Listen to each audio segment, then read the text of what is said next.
Mardi, on vous apprenait que Québec a investi 18,3 millions de dollars dans l'entreprise Olimel à Trois-Rivières. Tout ça dans le but de faire un virage vers le numérique, mais aussi d'y ajouter de l'intelligence artificielle. Mais quel est l'avenir de l'IA dans nos usines en Mauricie? Je pense qu'il va y avoir une très grande modernisation dans les prochaines années.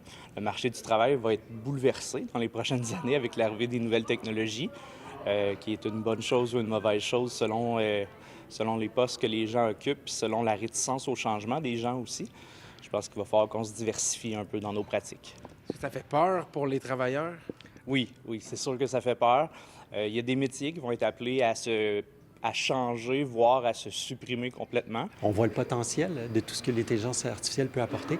Par contre, ce qui manque en ce moment, c'est une approche plus stratégique. Alors, on invite tous les entrepreneurs, tous les dirigeants d'entreprise, dès aujourd'hui, à se poser la question, comment est-ce que je peux être plus productif demain? Comment est-ce que je peux assurer cette transition numérique-là? Comment je peux en arriver éventuellement à une utilisation de l'intelligence artificielle qui est plus structurée? L'intelligence artificielle, c'est la base du système. Comment elle nous a aidés, c'est elle qui reconnaît. Donc, elle remplace un être humain qui serait à temps plein à regarder qu'est-ce qui passe. Les machines qui sont derrière moi, ce sont des machines qui servent au triage. Et c'est les mêmes machines qui seront utilisées dans l'usine de Bécancour pour le triage de matières résiduelles. C'est une révolution. C'est pas juste une mode qui passe comme ça, là. Il y a vraiment des gains de productivité à aller chercher avec l'intelligence artificielle. C'est tous en Mauricie? Non, pas du tout. C'est à travers le monde. Ici, c'est aux États-Unis, à Polk County, Plastec au Mexique.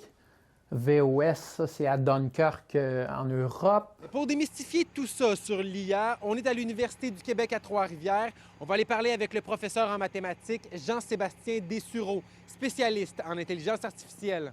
L'intelligence artificielle dans les entreprises, qu'est-ce que ça signifie? Est-ce que c'est une bonne chose? Est-ce qu'il y a des craintes par rapport à ça? Bon, oui, c'est en pleine croissance. Il y en a de plus en plus. Et je dirais, oui, c'est certainement une bonne chose. Ça aide certainement la productivité depuis quand même quelques années.